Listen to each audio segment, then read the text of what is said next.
I don't know really what to say. I should like very much to see her once more. Don't hope for it.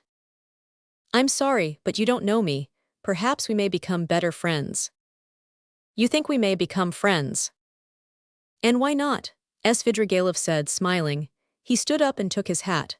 I didn't quite intend to disturb you and I came here without reckoning on it, though I was very much struck by your face this morning. Where did you see me this morning? Raskolnikov asked uneasily.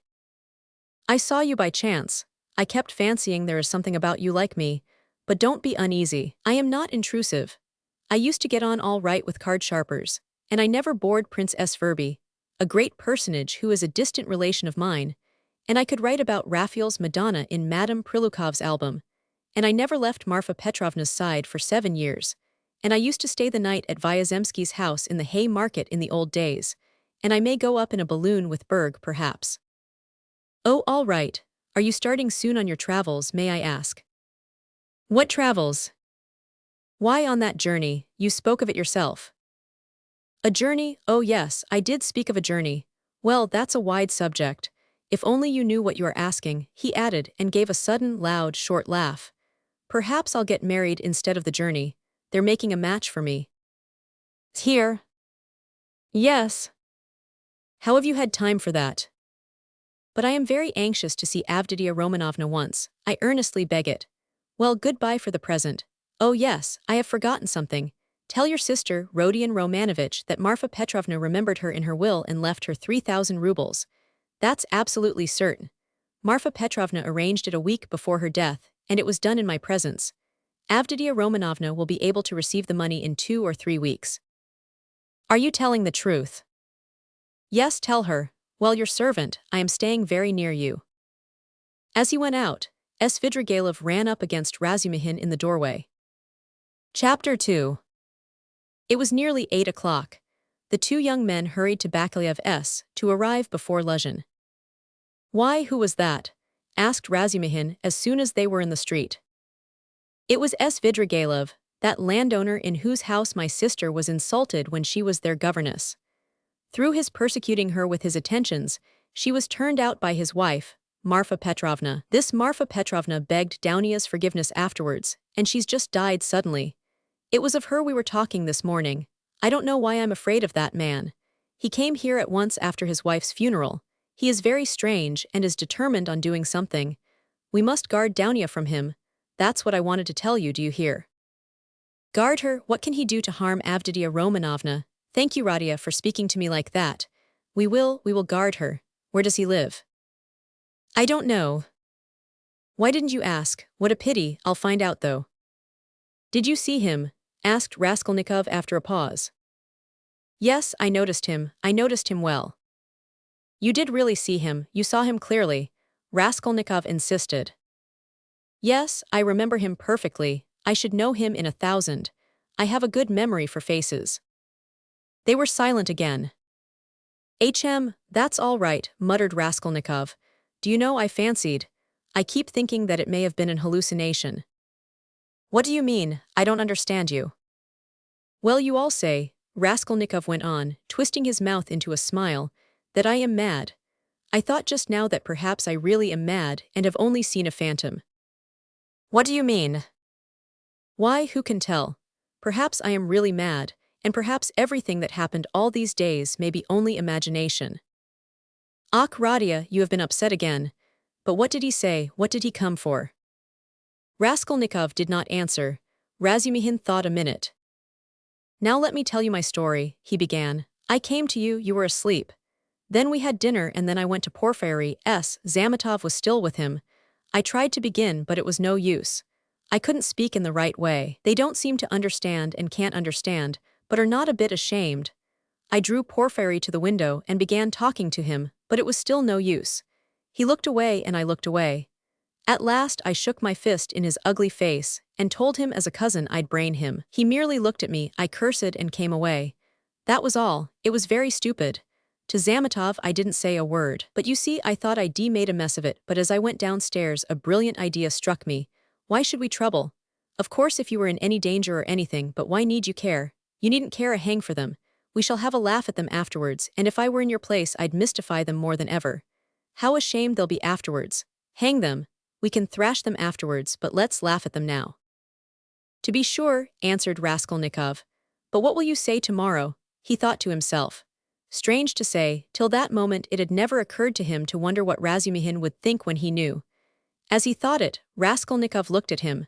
Razumihin's account of his visit to Porfiry had very little interest for him, so much had come and gone since then. In the corridor they came upon Luzhin.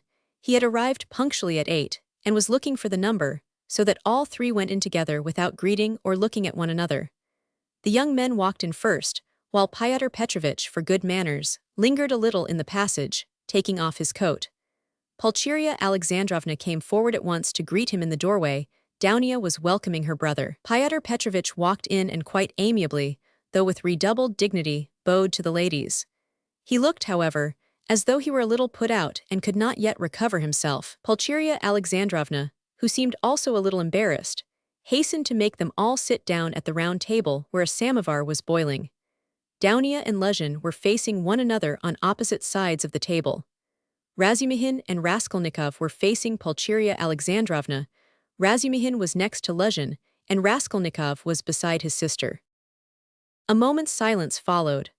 Fyodor Petrovich deliberately drew out a cambric handkerchief reeking of scent, and blew his nose with an air of a benevolent man who felt himself slighted, and was firmly resolved to insist on an explanation. In the passage, the idea had occurred to him to keep on his overcoat and walk away, and so give the two ladies a sharp and emphatic lesson, and make them feel the gravity of the position.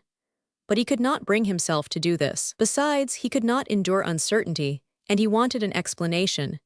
If his request had been so openly disobeyed, there was something behind it, and in that case it was better to find it out beforehand.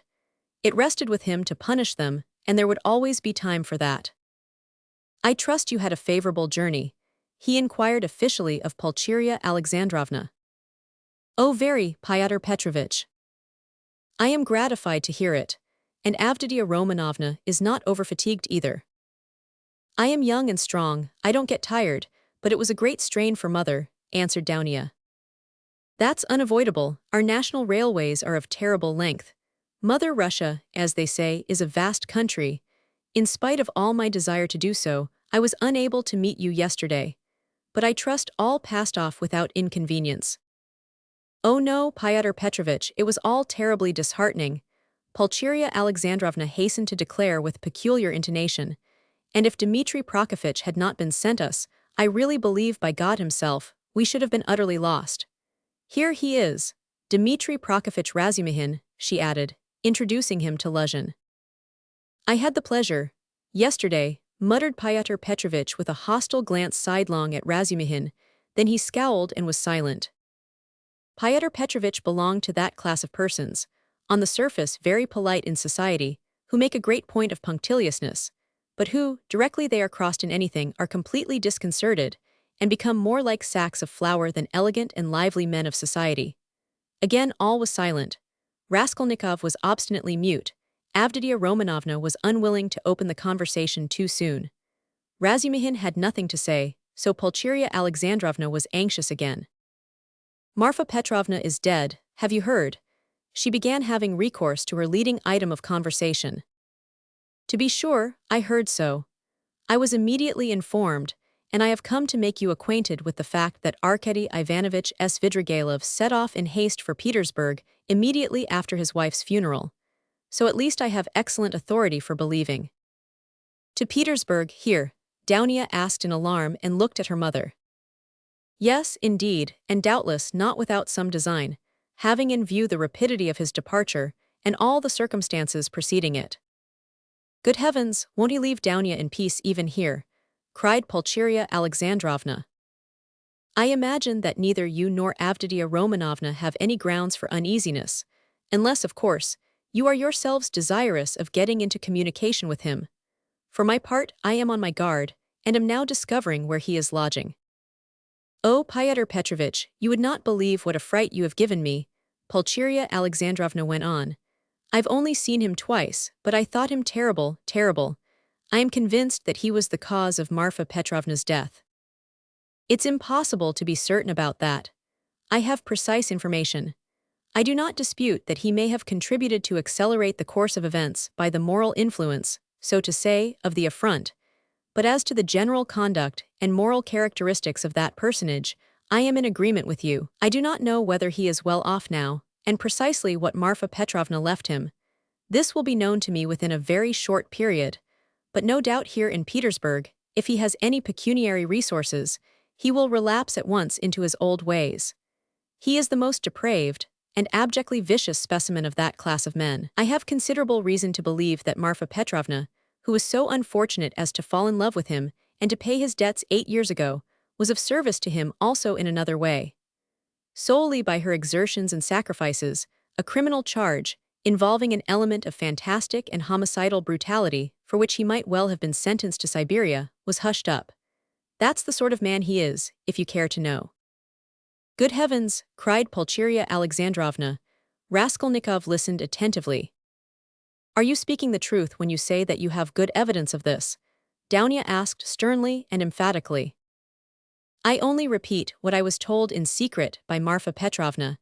I must observe that from the legal point of view, the case was far from clear. There was, and I believe still is, living here a woman called Reslik, a foreigner, who lent small sums of money at interest and did other commissions, and with this woman Svidrigailov had for a long while close and mysterious relations.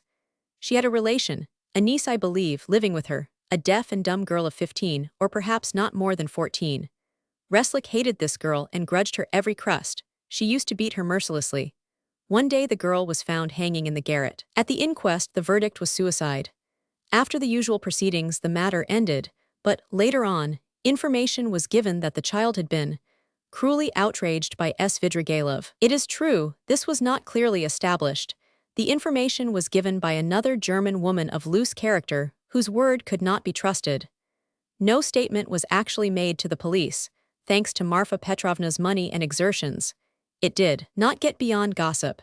And yet the story is a very significant one. You heard, no doubt, Avditia Romanovna, when you were with them, the story of the servant Philip who died of ill treatment he received 6 years ago, before the abolition of serfdom. I heard, on the contrary, that this Philip hanged himself. Quite so, but what drove him, or rather perhaps disposed him, to suicide was the systematic persecution and severity of Mr. Svidrigailov. I don't know that, answered Dounia dryly. I only heard a queer story that Philip was a sort of hypochondriac, a sort of domestic philosopher, the servants used to say. He read himself silly, and that he hanged himself partly on account of Mr. Svidrigailov's mockery of him and not his blows.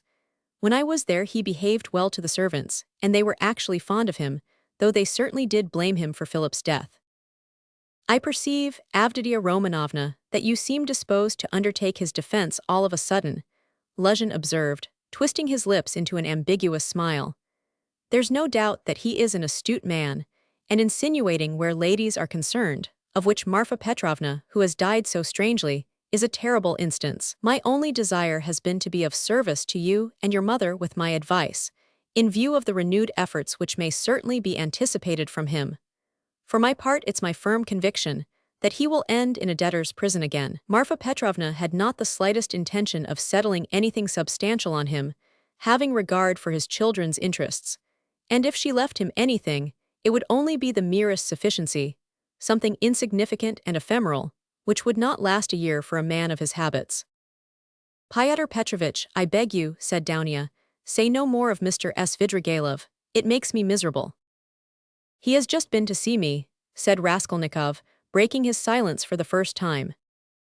There were exclamations from all, and they all turned to him. Even Fyodor Petrovich was roused. An hour and a half ago, he came in when I was asleep, waked me, and introduced himself, Raskolnikov continued. He was fairly cheerful and at ease, and quite hopes that we shall become friends. He is particularly anxious, by the way, Dounia, for an interview with you, at which he asked me to assist. He has a proposition to make to you, and he told me about it. He told me, too, that a week before her death Marfa Petrovna left you 3,000 rubles in her will, Dounia, and that you can receive the money very shortly. Thank God, cried Pulcheria Alexandrovna, crossing herself. Pray for her soul, Dounia. It's a fact, broke from Luzhin. Tell us what more, Dounia urged Raskolnikov. Then he said that he wasn't rich, and all the estate was left to his children who are now with an aunt, then that he was staying somewhere not far from me, but where, I don't know, I didn't ask. But what does he want to propose to Dounia? Cried Pulcheria Alexandrovna in a fright. Did he tell you?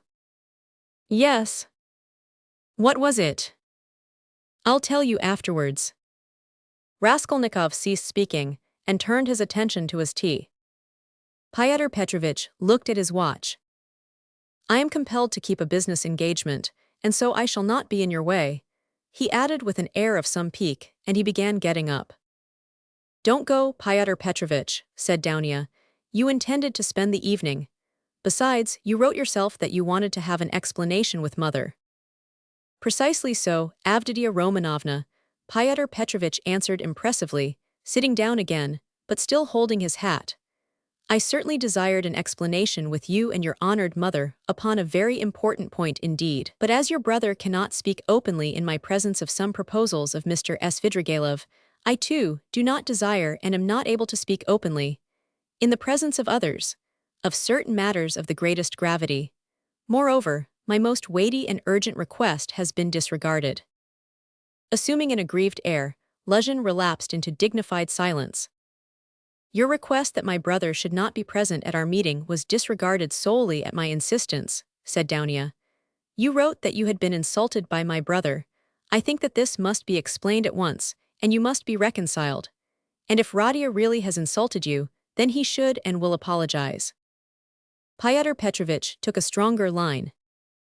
There are insults, Avditia Romanovna, which no good will can make us forget.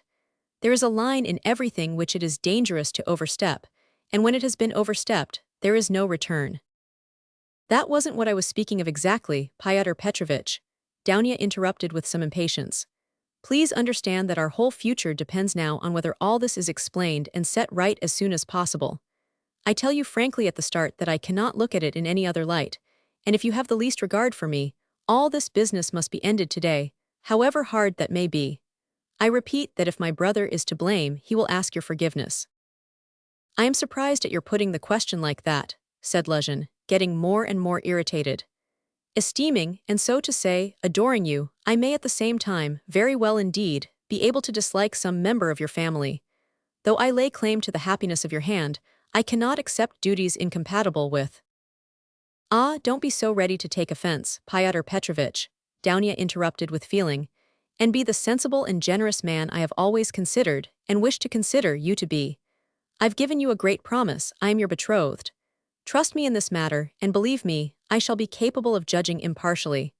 My assuming the part of judge is as much a surprise for my brother as for you. When I insisted on his coming to our interview today after your letter, I told him nothing of what I meant to do. Understand that, if you are not reconciled, I must choose between you, it must be either you or he. That is how the question rests on your side and on his. I don't want to be mistaken in my choice, and I must not be. For your sake I must break off with my brother, for my brother's sake I must break off with you. I can find out for certain now whether he is a brother to me, and I want to know it. And of you, whether I am dear to you, whether you esteem me, whether you are the husband for me.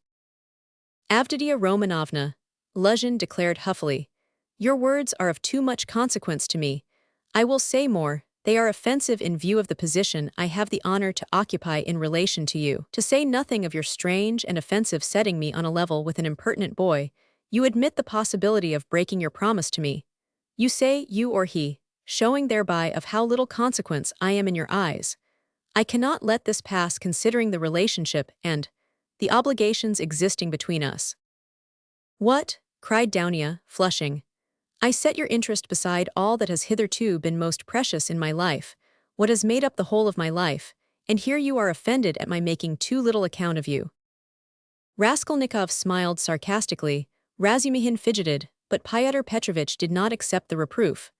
On the contrary, at every word he became more persistent and irritable, as though he relished it.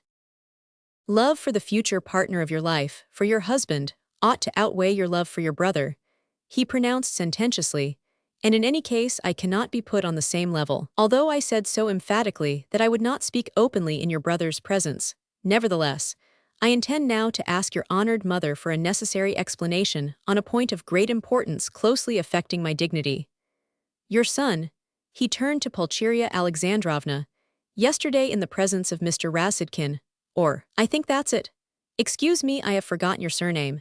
He bowed politely to Razumihin. Insulted me by misrepresenting the idea I expressed to you in a private conversation. Drinking coffee, that is. That marriage with a poor girl who has had experience of trouble is more advantageous from the conjugal point of view than with one who has lived in luxury, since it is more profitable for the moral character. Your son intentionally exaggerated the significance of my words and made them ridiculous, accusing me of malicious intentions, and as far as I could see, relied upon your correspondence with him. I shall consider myself happy, Pulcheria Alexandrovna, if it is possible for you to convince me of an opposite conclusion, and thereby considerately reassure me. Kindly let me know in what terms precisely you repeated my words in your letter to Rodion Romanovich. I don't remember, faltered Pulcheria Alexandrovna. I repeated them as I understood them. I don't know how Radia repeated them to you, perhaps he exaggerated. He could not have exaggerated them, except at your instigation.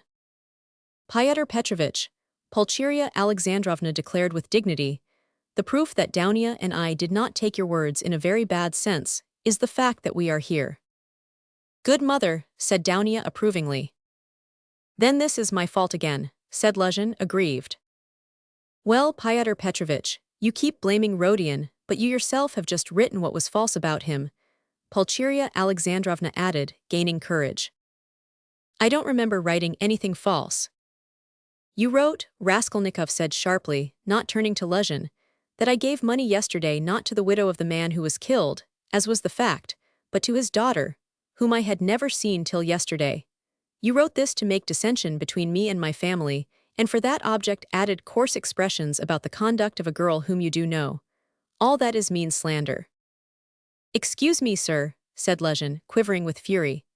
I enlarged upon your qualities and conduct in my letter solely in response to your sister's and mother's inquiries, how I found you, and what impression you made on me.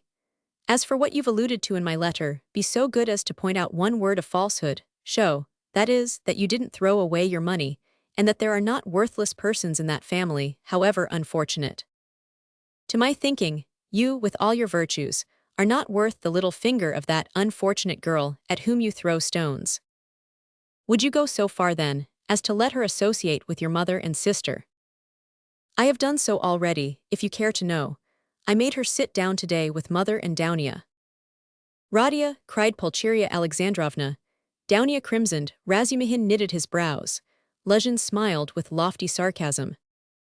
You may see for yourself, Avditia Romanovna, he said, whether it is possible for us to agree. I hope now that this question is at an end, once and for all. I will withdraw, that I may not hinder the pleasures of family intimacy and the discussion of secrets. He got up from his chair and took his hat. But in withdrawing, I venture to request that for the future I may be spared similar meetings, and so to say, compromises.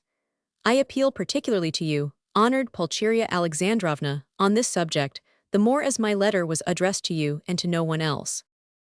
Pulcheria Alexandrovna was a little offended. You seem to think we are completely under your authority, Fyodor Petrovich. Dounia has told you the reason your desire was disregarded, she had the best intentions. And indeed you write as though you were laying commands upon me. Are we to consider every desire of yours as a command? Let me tell you on the contrary that you ought to show particular delicacy and consideration for us now, because we have thrown up everything, and have come here relying on you, and so we are in any case in a sense in your hands. That is not quite true, Pulcheria Alexandrovna, especially at the present moment, when the news has come of Marfa Petrovna's legacy, which seems indeed very apropos, judging from the new tone you take to me, he added sarcastically. Judging from that remark, we may certainly presume that you were reckoning on our helplessness, Dounia observed irritably. But now in any case I cannot reckon on it, and I particularly desire not to hinder your discussion of the secret proposals of Arkady Ivanovich Svidrigailov, which he has entrusted to your brother, and which have, I perceive, a great and possibly a very agreeable interest for you. Good heavens, cried Pulcheria Alexandrovna. Razumihin could not sit still on his chair. Aren't you ashamed now, sister? Asked Raskolnikov. I am ashamed, Radia, said Dounia. Fyodor Petrovich, go away, she turned to him, white with anger. Fyodor Petrovich had apparently not at all expected such a conclusion.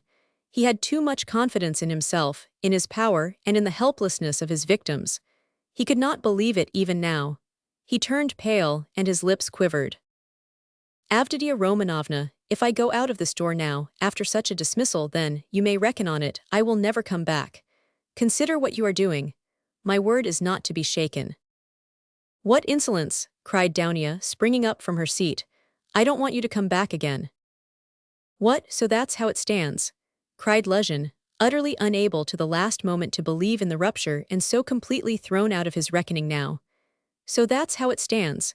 But do you know, Avditia Romanovna, that I might protest? What right have you to speak to her like that? Pulcheria Alexandrovna intervened hotly. And what can you protest about? What rights have you? Am I to give my Dounia to a man like you? Go away, leave us altogether. We are to blame for having agreed to a wrong action, and I above all. But you have bound me, Pulcheria Alexandrovna.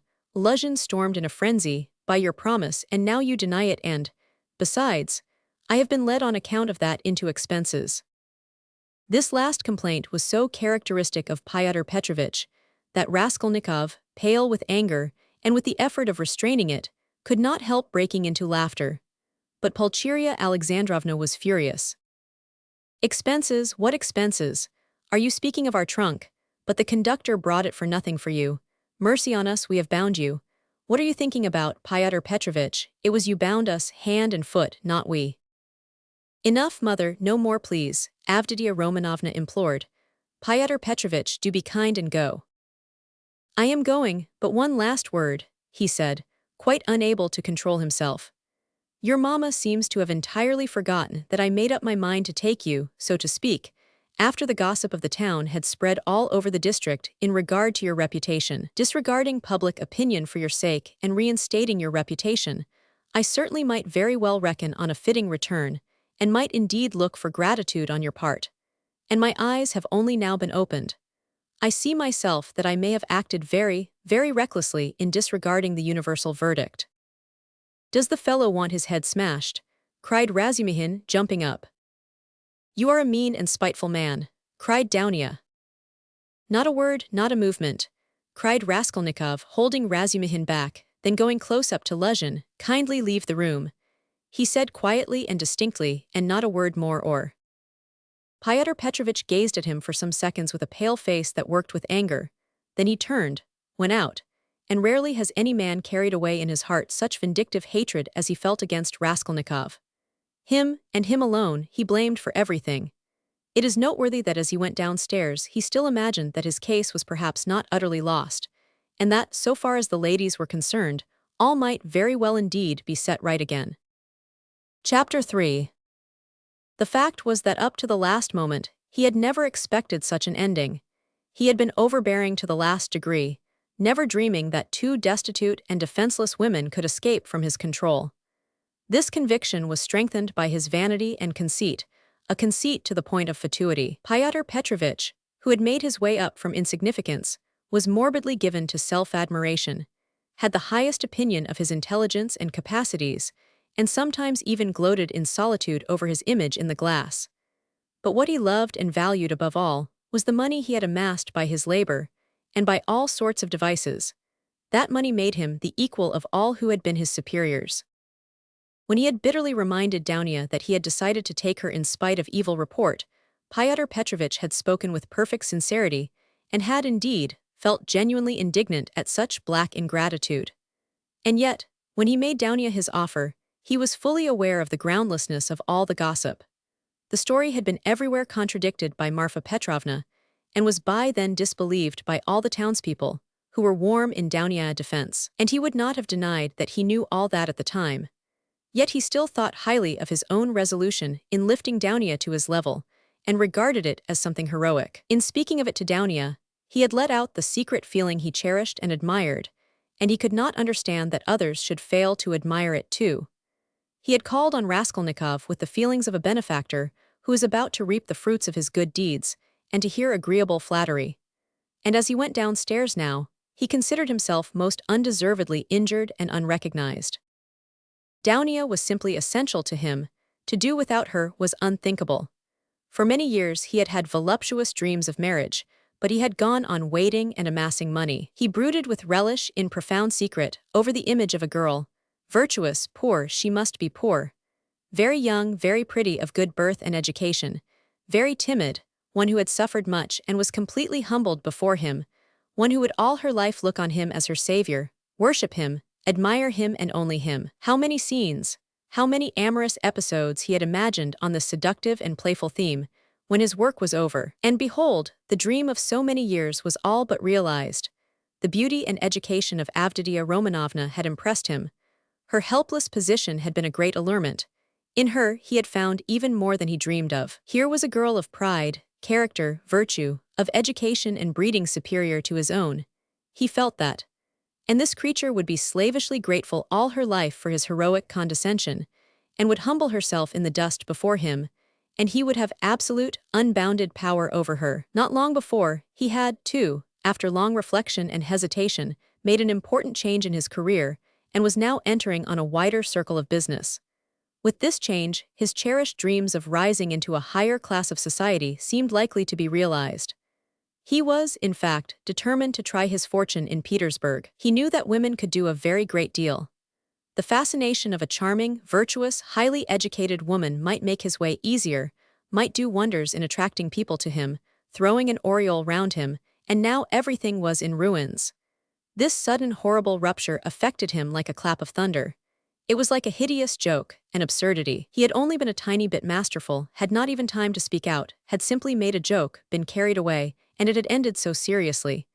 And of course, too, he did love Dounia in his own way. He already possessed her in his dreams, and all at once. No, the next day, the very next day, it must all be set right, smoothed over, settled. Above all, he must crush that conceited milksop who was the cause of it all. With a sick feeling, he could not help recalling Razumihin too, but he soon reassured himself on that score, as though a fellow like that could be put on a level with him. The man he really dreaded in earnest was Svidrigailov. He had, in short, a great deal to attend to. "No, I am more to blame than anyone," said Dounia, kissing and embracing her mother. "I was tempted by his money, but on my honor, brother, I had no idea he was such a base man. If I had seen through him before, nothing would have tempted me. Don't blame me, brother. God has delivered us, God has delivered us," Pulcheria Alexandrovna muttered, but half-consciously, as though scarcely able to realize what had happened. They were all relieved, and in 5 minutes they were laughing. Only now and then Dounia turned white and frowned, remembering what had passed. Pulcheria Alexandrovna was surprised to find that she too was glad. She had only that morning thought rupture with Luzhin a terrible misfortune. Razumihin was delighted. He did not yet dare to express his joy fully, but he was in a fever of excitement as though a ton-weight had fallen off his heart. Now he had the right to devote his life to them, to serve them. Anything might happen now, but he felt afraid to think of further possibilities and dared not let his imagination range. But Raskolnikov sat still in the same place, almost sullen and indifferent. Though he had been the most insistent on getting rid of Luzhin, he seemed now the least concerned at what had happened. Dounia could not help thinking that he was still angry with her, and Pulcheria Alexandrovna watched him timidly. "What did Svidrigailov say to you?" said Dounia, approaching him. "Yes, yes," cried Pulcheria Alexandrovna. Raskolnikov raised his head. "He wants to make you a present of 10,000 rubles, and he desires to see you once in my presence." "See her, on no account," cried Pulcheria Alexandrovna, "and how dare he offer her money?" Then Raskolnikov repeated, rather dryly, his conversation with Svidrigailov, omitting his account of the ghostly visitations of Marfa Petrovna, wishing to avoid all unnecessary talk. "What answer did you give him?" asked Dounia. "At first I said I would not take any message to you. Then he said that he would do his utmost to obtain an interview with you without my help. He assured me that his passion for you was a passing infatuation. Now he has no feeling for you. He doesn't want you to marry Luzhin." His talk was altogether rather muddled. "How do you explain him to yourself, Radia? How did he strike you?" "I must confess I don't quite understand him. He offers you 10,000 and yet says he is not well off. He says he is going away, and in 10 minutes he forgets he has said it. Then he says he is going to be married and has already fixed on the girl. no doubt he has a motive, and probably a bad one. But it's odd that he should be so clumsy about it if he had any designs against you. Of course, I refused this money on your account, once for all. Altogether, I thought him very strange. One might almost think he was mad. But I may be mistaken, that may only be the part he assumes. The death of Marfa Petrovna seems to have made a great impression on him. God rest her soul, exclaimed Pulcheria Alexandrovna. I shall always, always pray for her. Where should we be now, Dounia, without this 3,000? It's as though it had fallen from heaven. Why, Radia, this morning we had only 3 rubles in our pocket in Dounia, and I were just planning to pawn her watch, so as to avoid borrowing from that man until he offered help. Dounia seemed strangely impressed by Svidrigailev's offer. She still stood meditating. He has got some terrible plan, she said in a half-whisper to herself, almost shuddering. Raskolnikov noticed this disproportionate terror. I fancy I shall have to see him more than once again, he said to Dounia. We will watch him, I will track him out, cried Razumihin vigorously. I won't lose sight of him, Radia has given me leave, he said to me himself just now. Take care of my sister. Will you give me leave too, Avditia Romanovna?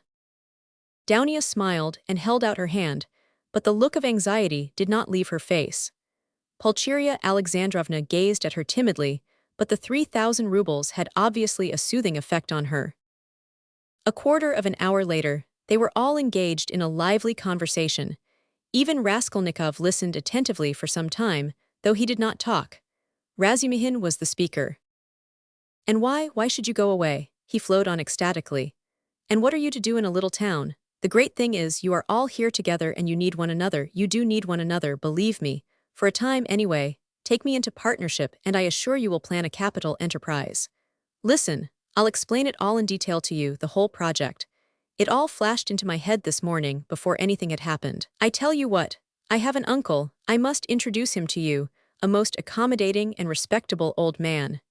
This uncle has got a capital of 1,000 rubles, and he lives on his pension and has no need of that money. For the last 2 years he has been bothering me to borrow it from him and pay him 6%. Interest. I know what that means, he simply wants to help me. Last year I had no need of it, but this year I resolved to borrow it as soon as he arrived. Then you lend me another 1,000 of your 3 and we have enough for a start, so we'll go into partnership, and what are we going to do? Then Razumihin began to unfold his project, and he explained at length that almost all our publishers and booksellers know nothing at all of what they are selling, and for that reason, they are usually bad publishers, and that any decent publications pay as a rule and give a profit, sometimes a considerable one. Razumihin had indeed been dreaming of setting up as a publisher. For the last 2 years, he had been working in publishers' offices, and knew 3 European languages well, though he had told Raskolnikov 6 days before that he was Schwach in German, with an object of persuading him to take half his translation and half the payment for it. He had told a lie then, and Raskolnikov knew he was lying. Why should we let our chance slip when we have one of the chief means of success, money of our own? Cried Razumihin warmly. Of course there will be a lot of work, but we will work, you, Avditia Romanovna, I, Rodion. You get a splendid profit on some books nowadays. And the great point of the business is that we shall know just what wants translating, and we shall be translating, publishing, learning all at once. I can be of use because I have experience. For nearly 2 years I've been scuttling about among the publishers, and now I know every detail of their business. You need not be a saint to make pots, believe me. And why should we let our chance slip? Why, I know, and I kept the secret, 2 or 3 books which one might get 100 rubles simply for thinking of translating and publishing. Indeed, and I would not take 500 for the very idea of one of them. And what do you think? If I were to tell a publisher, I dare say he'd hesitate, they are such blockheads. And as for the business side, printing, paper, selling, you trust to me, I know my way about. We'll begin in a small way and go on to a large. In any case it will get us our living and we shall get back our capital. Dounia's eyes shone. I like what you are saying, Dmitri Prokofitch, she said. I know nothing about it, of course, put in Pulcheria Alexandrovna. It may be a good idea, but again God knows. It's new and untried. Of course, we must remain here at least for a time. She looked at Radia. What do you think, brother? Said Dounia. I think he's got a very good idea, he answered. Of course, it's too soon to dream of a publishing firm, but we certainly might bring out 5 or 6 books and be sure of success. I know of one book myself which would be sure to go well, and as for his being able to manage it, there's no doubt about that either. He knows the business, but we can talk it over later. Hurrah, cried Razumihin. Now stay, there's a flat here in this house belonging to the same owner. It's a special flat apart, not communicating with these lodgings. It's furnished, rent moderate, 3 rooms. Suppose you take them to begin with. I'll pawn your watch tomorrow and bring you the money, and everything can be arranged then. You can all 3 live together and Radia will be with you. But where are you off to, Radia? What, Radia, you are going already? Pulcheria Alexandrovna asked in dismay. At such a minute, cried Razumihin. Downia looked at her brother with incredulous wonder. He held his cap in his hand, he was preparing to leave them. One would think you were burying me or saying goodbye forever, he said somewhat oddly. He attempted to smile, but it did not turn out a smile. But who knows, perhaps it is the last time we shall see each other. He let slip accidentally. It was what he was thinking, and it somehow was uttered aloud. What is the matter with you? Cried his mother. Where are you going, Radia? Asked Downia rather strangely. Oh, I'm quite obliged to. He answered vaguely, as though hesitating what he would say, but there was a look of sharp determination in his white face. I meant to say, as I was coming here, I meant to tell you, mother, and you, Downia, that it would be better for us to part for a time. I feel ill, I am not at peace. I will come afterwards, I will come of myself. When it's possible, I remember you and love you. Leave me alone. I decided this even before. I'm absolutely resolved on it. Whatever may come to me, whether I come to ruin or not, I want to be alone. Forget me altogether, it's better. Don't inquire about me. When I can, I'll come of myself or I'll send for you. Perhaps it will all come back, but now if you love me, give me up. Else I shall begin to hate you, I feel it. Goodbye. Good God, cried Pulcheria Alexandrovna. Both his mother and his sister were terribly alarmed. Razumihin was also. Radia, Radia, be reconciled with us. Let us be as before, cried his poor mother. He turned slowly to the door and slowly went out of the room. Downia overtook him. Brother, what are you doing to mother? She whispered, her eyes flashing with indignation. He looked dully at her. No matter, I shall come. I'm coming, he muttered in an undertone, as though not fully conscious of what he was saying, and he went out of the room. Wicked, heartless egoist, cried Downia. He is insane but not heartless. He is mad, don't you see it? You're heartless after that. Razumihin whispered in her ear, squeezing her hand tightly. I shall be back directly, he shouted to the horror-stricken mother, and he ran out of the room. Raskolnikov was waiting for him at the end of the passage. I knew you would run after me, he said. Go back to them, be with them tomorrow and always. Perhaps I shall come, if I can, goodbye. And without holding out his hand, he walked away. But where are you going? What are you doing? What's the matter with you? How can you go on like this? Razumihin muttered, at his wits' end. Raskolnikov stopped once more. Once for all, never ask me about anything. I have nothing to tell you, don't come to see me.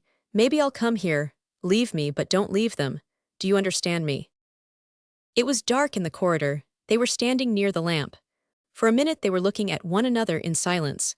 Razumihin remembered that minute all his life. Raskolnikov's burning and intent eyes grew more penetrating every moment, piercing into his soul, into his consciousness. Suddenly Razumihin started. Something strange, as it were, passed between them. Some idea, some hint, as it were, slipped, something awful, hideous, and suddenly understood on both sides. Razumihin turned pale. Do you understand now? Said Raskolnikov, his face twitching nervously. Go back, go to them, he said suddenly, and turning quickly, he went out of the house. I will not attempt to describe how Razumihin went back to the ladies, how he soothed them, how he protested that Radia needed rest in his illness, protested that Radia was sure to come, that he would come every day, that he was very, very much upset, that he must not be irritated, that he, Razumihin, would watch over him, would get him a doctor, the best doctor, a consultation. In fact, from that evening, Razumihin took his place with them as a son and a brother. Chapter 4. Raskolnikov went straight to the house on the canal bank where Sonya lived. It was an old green house of 3 stories. He found the porter, and obtained from him vague directions as to the whereabouts of Kapernaumov, the tailor. Having found in the corner of the courtyard the entrance to the dark and narrow staircase, he mounted to the second floor and came out into a gallery that ran round the whole second story over the yard. While he was wandering in the darkness, uncertain where to turn for Kapernamov's door, a door opened 3 paces from him. He mechanically took hold of it.